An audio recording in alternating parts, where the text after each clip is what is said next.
Apa rencana liburan Anda? Mengunjungi candi? Atau ke pantai? Indonesia begitu kaya, karenanya berwisatalah di Indonesia saja. Itulah yang kerap Sandiaga Salahuddin Uno ingatkan pada kita. Seolah tanpa lelah, Menteri Pariwisata dan Ekonomi Kreatif Indonesia ini mempromosikan pariwisata dan ekonomi kreatif dari satu tempat ke tempat lain.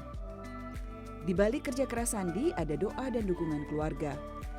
Min Rahman menikah dengan Razif Halik Uno dan memiliki 2 orang putra, Indra Cahya Uno dan Sandiaga Salahuddin Uno. Di Hari Ibu, Sandi dan ibundanya berbagi kisah tentang nilai-nilai dalam keluarga yang menjadi bekal Sandi menjalani hari sebagai pemimpin.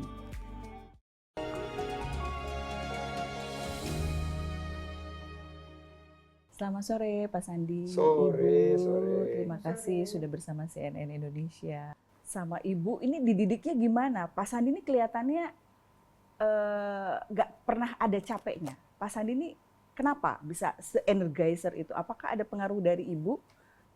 Semua capaian saya dan apa yang saya miliki sekarang, karir, ini semua atas bimbingan dari Ibu dan doa dari Ibu. Jadi saya belajar disiplin, terutama disiplin terhadap waktu, disiplin terhadap pekerjaan. Saya bekerja keras, bekerja cerdas, bekerja tuntas, dan bekerja ikhlas itu semuanya dari Ibu. Ini merupakan role model saya dan apa yang saya dapatkan ilmu dan yang saya terapkan sekarang semuanya juga dari Ibu. Jadi di Hari Ibu ini saya ingin mengucapkan terima kasih dan mudah-mudahan Mama diberikan kesehatan yang afiat dan Allah berikan umur yang penuh keberkahan. Ibu, waktu kecil tuh Pak Sandi nakal nggak sih, Bu? Atau remaja justru nakalnya? Kalau nakal biasa ya, tapi Mas Sandi itu dari kecil dia selalu mengumpulkan teman-temannya. Dan dia pemain band. Jadi di kamarnya itu penuh dengan teman-temannya. Apa yang saya pernah rasakan adalah bagaimana dia berempati terhadap temannya yang kebetulan rumahnya itu jauh sekali dan dia sembunyikan temannya itu, dia kan benar.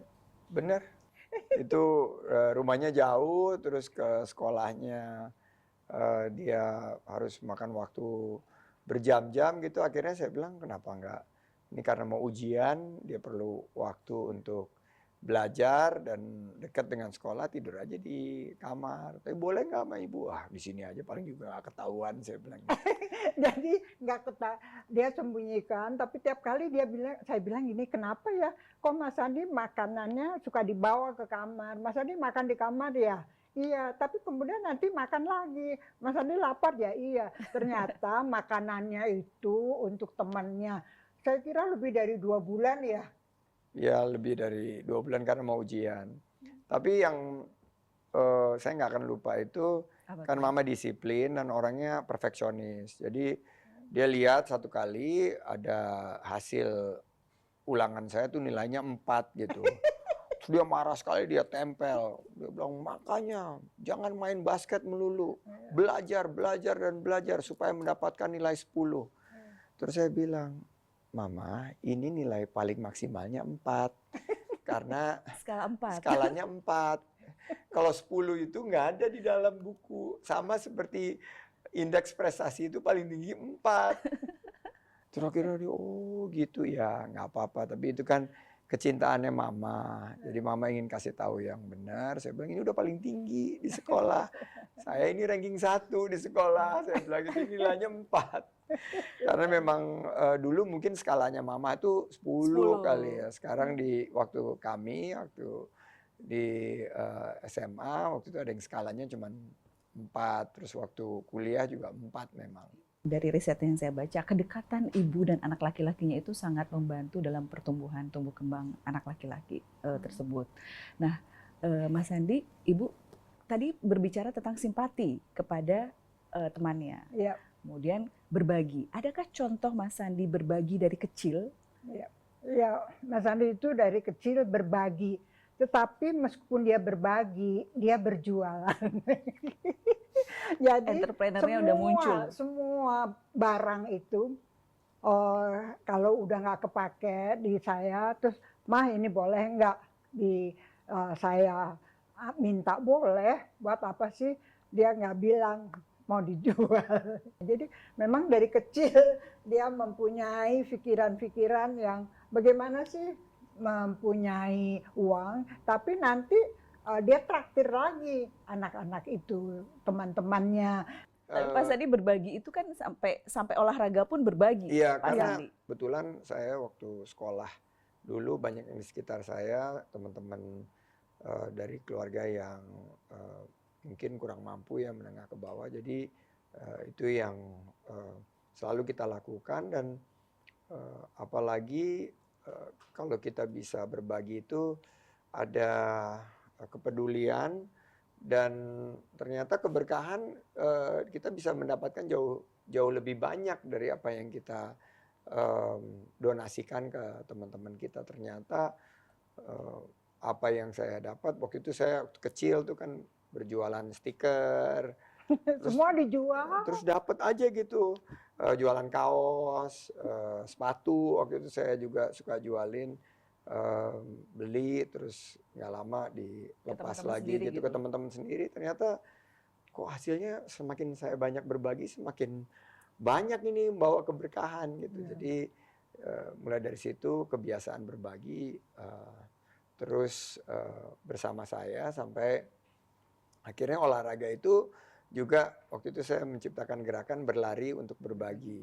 Nah itu juga sama konsepnya, belajar dari mama, bagaimana kita bisa berdampak dan bermanfaat bagi orang banyak.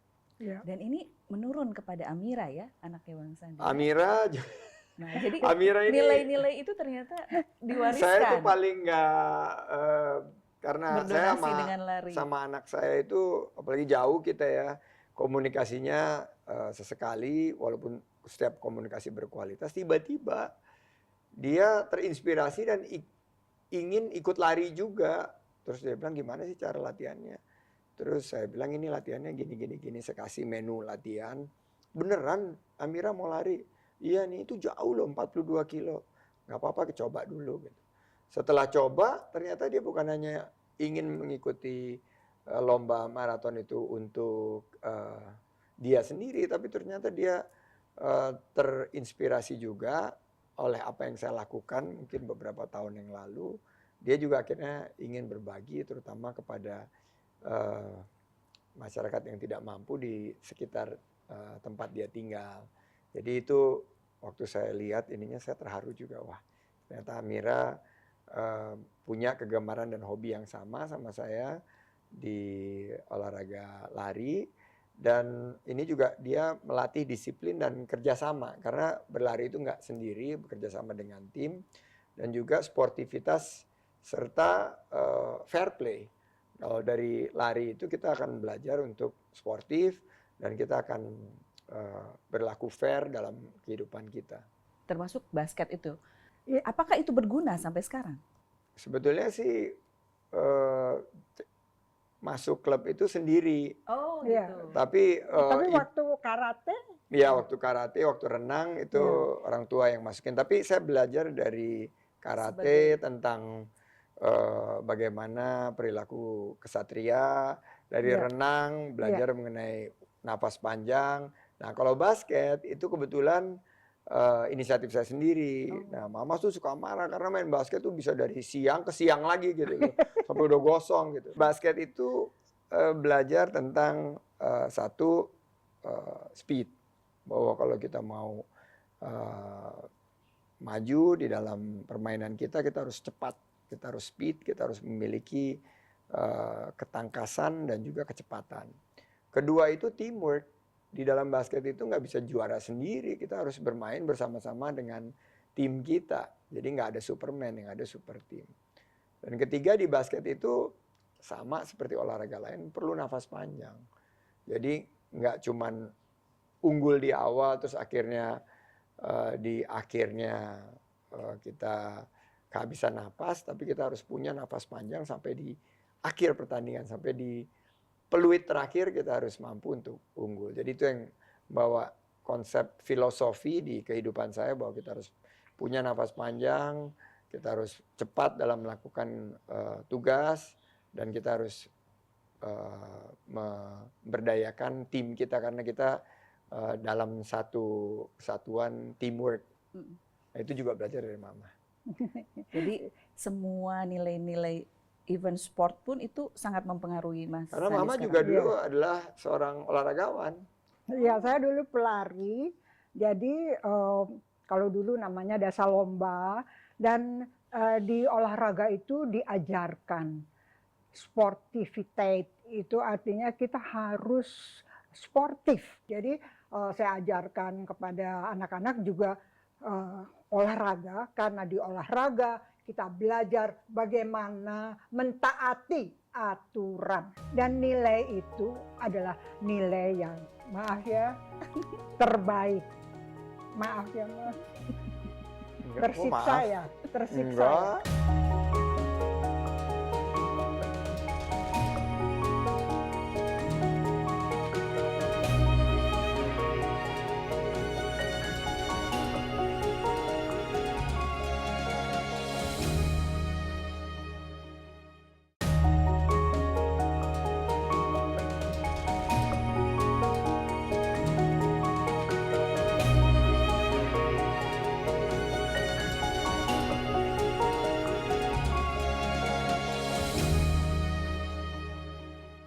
Ibu adalah figur yang mandiri. Bagaimana Ibu mengajarkan kemandirian itu pada Pak Sandi? Orang tua saya mengajarkan dari kecil kita mandiri, ya. Jadi sudah dikasih tugas pagi ini saya bagian ngelap-ngelap, Pak Arif Rahman bagian ngepel, ya. Jadi semua dikasih tugas, itu mandiri. Nah, waktu saya lulus sekolah lanjutan, dia bilang kamu kalau mau sekolah cari duit sendiri. Nah, itu yang saya tularkan. Jadi mereka tidak akan mendapatkan uang dari saya kalau mereka belum memberikan nilai. Dan nilai itu adalah nilai yang, maaf ya, terbaik. Maaf ya Mas. Tersiksa ya, tersiksa. Enggak, merasa bersyukur malah. Ya, oke. Diajar disiplin gitu, karena memang dari kecil diajarkan untuk mandiri. Saya mencari beasiswa waktu sekolah, walaupun suka dikirim uang juga. Terus saya juga mencari tambahan sampingan, bekerja di kampus, terus juga sempat bekerja di luar kampus. Setelah kembali, karena sudah terpatri untuk mandiri, saya juga memutuskan untuk berkarir dan menjadi waktu membangun keluarga sendiri itu juga akhirnya nyiapin pernikahannya sendiri, bikin undangannya sendiri juga. Maaf ya. Terus akhirnya, tapi ya ini sekarang akhirnya saya coba sampaikan ke anak-anak saya, sekarang eranya, apalagi era digital, era revolusi industri 4.0, masyarakat 5.0, memang anak-anak muda garda terdepan itu harus bisa mandiri, membuka peluang usaha dan menciptakan lapangan kerja buat dia sendiri dan buat masyarakat luas. Karena sekarang masyarakat butuh sekali lapangan pekerjaan, dan Itu kan yang sering Pak Sandi iya, bilang. itu yang menjadi passion saya, karena saya pernah merasa kehilangan pekerjaan, saya pernah di PHK. Saya tidak ingin saudara-saudara saya yang lain kesulitan mendapatkan pekerjaan. Makanya itu yang saya perjuangkan. Nah, dari tadi itu cerita keberhasilan Pak Sandi terus. Adakah sebuah cerita kegagalan Pak Sandi, tapi Pak Sandi bisa bangkit dan itu dipengaruhi oleh Ibu? Iya, jadi saya bilang gagal itu biasa, karena saya juga mengalami kegagalan-kegagalan pada waktu sekolah. Tetapi saya katakan, kalau kita hidup seperti jalan tol, kita tidak akan merasakan sesuatu yang hebat. Tetapi karena kepentok-pentok, ya, naik tangga, jatuh, dan segala macam, justru kegagalan adalah bagian dari kemenangan kita. Mas Andi pernah merasa gagal? Sering. Jadi salah satu yang saya merasa kesulitan ya, bukan gagal ya, waktu itu adalah berbicara di depan publik. Itu salah satu tantangan buat saya. Jadi saya belajar dari ibu, akhirnya saya Gimana belajarnya? boleh dibilang di coach gitu ya, bahasa Belandanya ditenter gitu, di coach sama ibu. Akhirnya walaupun beberapa kali gagal, saya coba terus. Akhirnya saya mulai punya kepercayaan diri untuk bicara di depan publik. Itu akhirnya sekarang saya sudah bisa kebanyakan ngomong ya. Jadi kebanyakan ngomong ya, itu semua dari ibu saya belajarnya. Dan kita selalu mempersiapkan diri secara maksimal. Misalnya kalau saya mau memberikan speech, itu saya terinspirasi sama mama. Karena mama itu kalau mau ada tugas besoknya, itu dia latihan terus setiap malamnya untuk mengasah diri. Dan saya belajar terus bahwa seorang yang ingin sukses, selain belajar dari kegagalan, adalah terus mengasah diri. Dan di usia 82 tahun, mama udah bisa Zoom, Instagram sendiri, sebentar lagi TikTokan mungkin. Jadi bekerja keras dan bekerja ikhlas secara istiqomah itu mama. Nah, tapi yang kalau bicara mengenai kegagalan, saya pernah, ini rumah mama kebetulan, balik lagi ke rumah ini tinggal setelah saya di PHK dan sempat menganggur. Dan disitulah mama dan papa dan keluarga memberikan dukungan, memberikan support, sehingga ibu dengan sabar membantu saya untuk bangkit kembali.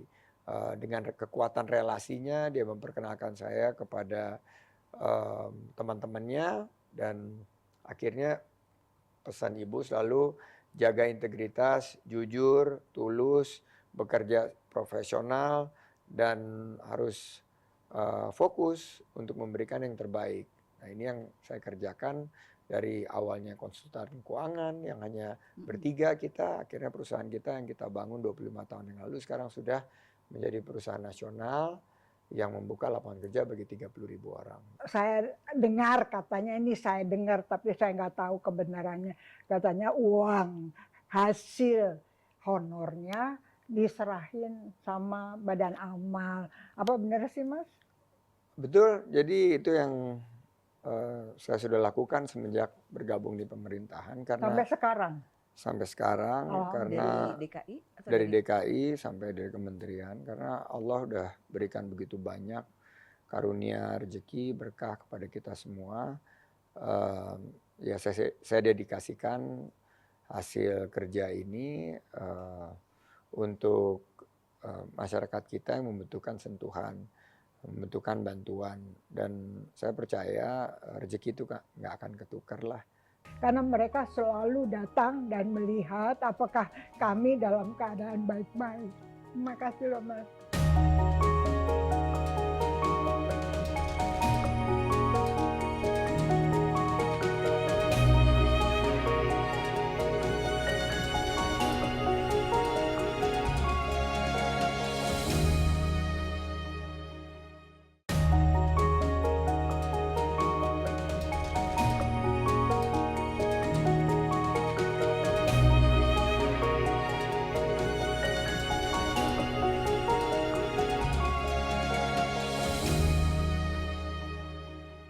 Eco straw that I'm bringing from the island of Belitung. Banyak cara ditempuh Sandiaga Uno dalam mempromosikan produk ekonomi kreatif Indonesia pada masyarakat dunia, termasuk saat berpidato di Markas Perserikatan Bangsa-Bangsa ini pada Mei 2022. Saya pernah lihat Pak Sandi ini kreatif, menurut saya kreatif.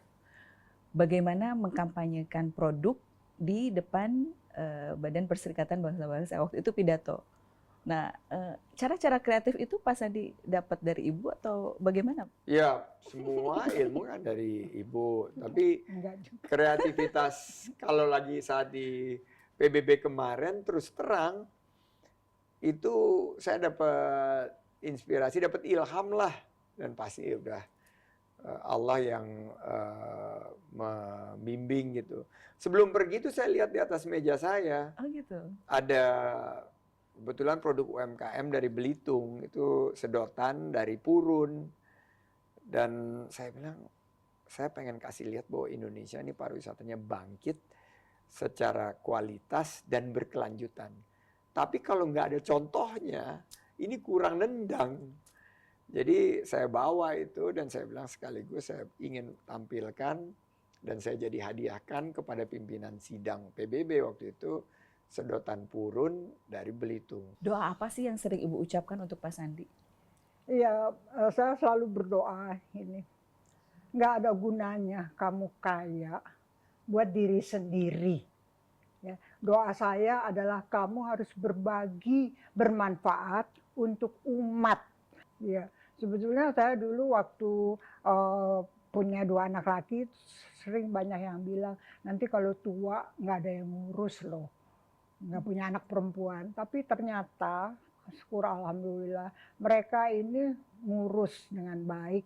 Ya, jadi anak-anak soleh, ya dua-duanya, dan keluarganya, istrinya juga sangat mengurus kepada orang tua. Jadi terima kasih Mas Sandi. Amin. Ini juga terima kasih Hari Ibu, karena saya mendapatkan Hari Ibu setiap hari dari mereka. Jadi itu yang membuat saya, aduh, alhamdulillah berkah. Ya, Hari Ibu, tiap hari saya nikmati. Karena mereka selalu datang dan melihat apakah kami dalam keadaan baik-baik. Terima kasih loh Mas. Ada yang ingin dikatakan buat ibu? Terima Di hari kasih Ibu. banyak Ibu, dan di hari Ibu ini atas nama Indra, Nur, dan Lia, kami mengucapkan terima kasih Ibu. Doa kepada Ibu dan orang tua selalu ada di dalam sholat kita, ada di dalam keseharian kita, dan mudah-mudahan Allah ampuni segala kesalahan mama dan papa, dan Allah ridho, dan Allah memberkahi umur yang mudah-mudahan bisa membawa kebermanfaatan bagi sesama dan kemaslahatan. Terima kasih Mas Sandi, dan terima kasih CNN udah mewawancarai kami berdua. Tapi itu adalah ungkapan dari seorang ibu yang sangat mendapatkan keberkahan. Jadi saya berharap anak-anak yang lain juga memperlakukan ibunya dan orang tuanya dengan baik seperti apa yang diperlakukan oleh anak-anak saya dan keluarganya. Pak Sandi, itu tadi ucapan buat ibu. Apa ada yang ingin diucapkan Pak Sandi untuk para ibu di luar sana? Para ibu di sana, selamat Hari Ibu. Tanpa ibu mustahil generasi muda Indonesia bisa menapak pencapaian yang lebih baik, dan peran ibu sangat strategis untuk mencapai Indonesia maju. Insya Allah Indonesia menjadi negara yang maju, sejahtera, adil, dan makmur. Amin. Dengan peran ibu, baldatun thayyibatun warabun ghafur. Sukses dan happy Mother's Day. Baik, terima kasih Ibu, Pak Sandi, waktunya berbincang di sore ini bersama CNN Indonesia. Ya, terima kasih.